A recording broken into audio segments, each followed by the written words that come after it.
Selamat datang! Di sini kita akan kupas tuntas ide-ide keren jadi sebuah framework yang gampang dimengerti dan langsung bisa dicoba.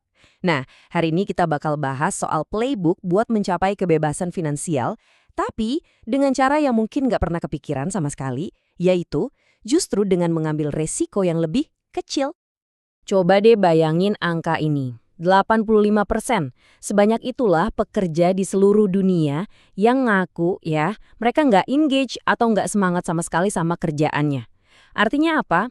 Mayoritas dari kita itu ngabisin sebagian besar waktu hidupnya buat ngelakuin sesuatu yang sebenarnya nggak mereka suka. Gila banget kan angkanya? Nah, fakta tadi itu membawa kita ke sebuah pertanyaan yang super provokatif dari seorang investor namanya Monish Pabrai. Dia ini bener-bener ngebalikin logika kita semua. Dia nanya gini, gimana kalau resiko terbesar dalam hidup itu bukan soal gagal pas kita nyoba buka usaha, tapi justru berhasil bertahan di kerjaan yang pelan-pelan matiin semua potensi asli kita. Oke, jadi ayo kita coba balik total cara kita mikirin soal resiko. Gimana kalau ternyata pengambil resiko yang sebenarnya itu bukanlah para entrepreneur, tapi justru mereka yang bertahan di kerjaan 9 to 5? Nah, buat ngatasin risiko aman tapi mematikan ini, Pak Bray ngenalin sebuah framework yang dia sebut Dendo.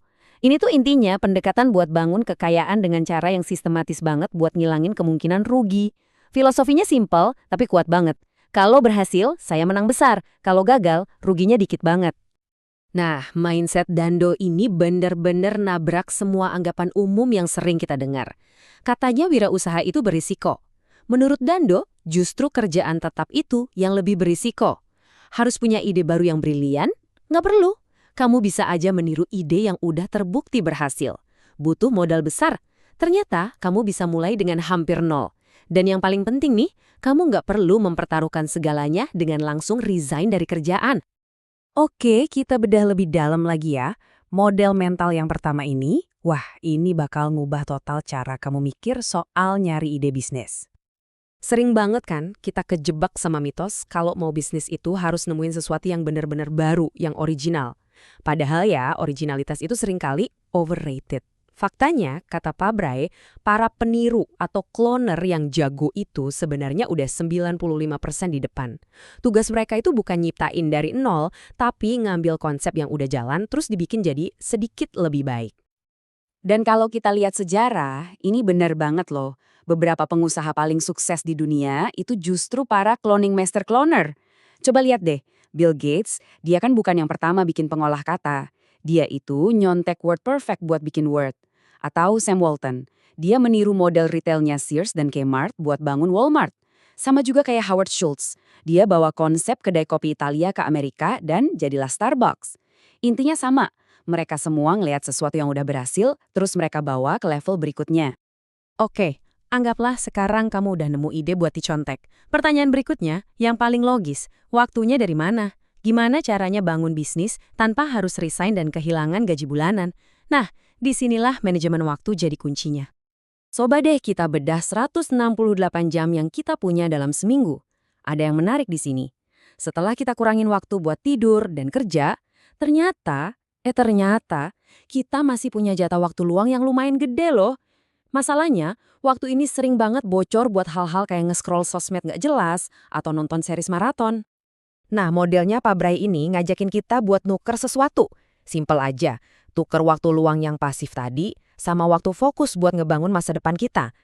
Kira-kira mungkin 4 jam pas hari kerja, terus 10 jam pas weekend. Sambil nginget ya, sambil tetap kerja kantoran. Poinnya adalah kita nggak nyiptain waktu baru. Kita cuma mindahin alokasi waktu ke hal yang jauh lebih penting. Terus gimana dong nasib kerjaan harian kita? Nah, ini nih bagian yang mungkin paling kontroversial. Biar energi mental kita nggak habis di kantor dan bisa fokus ke usaha sampingan, performa kerja kita cukup di level sedikit di atas ambang pecat. Pokoknya cukup bagus buat bikin gaji tetap masuk, tapi jangan sampai bikin kita capek banget. Pebrai sendiri ngaku pernah ngelakuin ini loh, sampai-sampai bosnya bingung kok performanya turun tapi ya nggak jelek-jelek amat buat dipecat. Begitu kamu mulai ngebangun sesuatu, lupain deh semua asumsi kamu. Karena pelanggan itu kompas terbaik kita. Bikin aja prototipe yang simpel, tunjukin ke calon pelanggan, terus dengerin baik-baik. Banyakin denger, kurangin ngomong. Nanti juga mereka yang bakal ngasih tahu apa sebenarnya pain point atau masalah terbesar mereka. Pak Bray bahkan punya cerita gimana seluruh bisnisnya itu lahir cuma gara-gara satu klien yang terobsesi sama satu slide presentasinya dia. Itulah kekuatan dari mendengarkan. Nah, setelah bisnis kamu mulai menghasilkan duit, permainannya belum selesai loh. Langkah berikutnya adalah bikin uang itu kerja buat kita, bahkan pas kita lagi tidur. Disinilah kita kenalan sama kekuatan super dahsyat yang namanya compounding atau bunga majemuk. Biar kebayang seberapa dahsyatnya compounding, coba lihat contoh gila ini. Katanya kan dulu Pulau Manhattan itu dibeli seharga $23 di tahun 1623.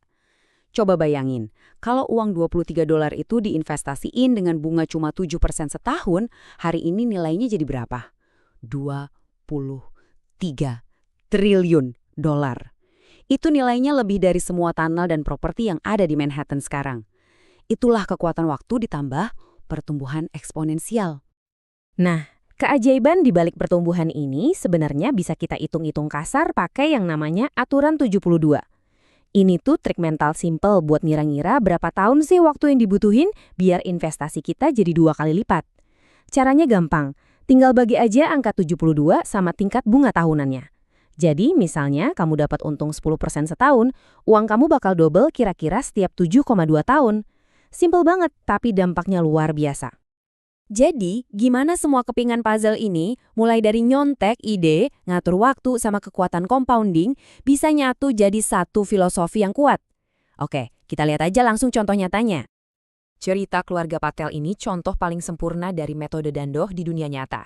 Mereka ini datang ke Amerika hampir tanpa modal apa-apa, dan sekarang kabarnya mereka menguasai sebagian besar bisnis motel di sana. Gimana coba caranya? Mereka ngikutin playbook Dando plek ketiplek. Modal awal ditekan seminimum mungkin, biaya operasional dipangkas abis-abisan dengan cara keluarganya tinggal dan kerja langsung di motel itu, terus mereka bikin keunggulan dengan cara banting harga dari kompetitor. Dan terakhir, keuntungan yang didapat dipakai lagi buat beli motel berikutnya, terus diulangin lagi prosesnya, lagi dan lagi. Ini semua balik lagi ke prinsip intinya. Kalau berhasil, saya menang besar. Kalau gagal, ruginya dikit banget. Prinsip inilah yang jadi panduan buat tiap keputusan. Mulai dari Richard Branson yang ngebangun Virgin Atlantic cuma dengan nyewa satu pesawat bekas, sampai ya kita yang tetap kerja kantoran, sampai usaha sampingan kita benar-benar ngasilin duit yang stabil. Jadi, setelah dengerin semua ini, pertanyaannya buat kita sekarang itu bukan gimana caranya gue ngubah hidup gue dalam semalam. Bukan itu. Pertanyaannya jauh lebih simpel. Taruhan berisiko rendah apa yang bisa kamu pasang buat dirimu sendiri minggu ini? Coba deh, cari satu hal kecil aja di mana risikonya itu nyaris nol. Tapi kalau berhasil, potensi keuntungannya bisa ngubah hidup kamu.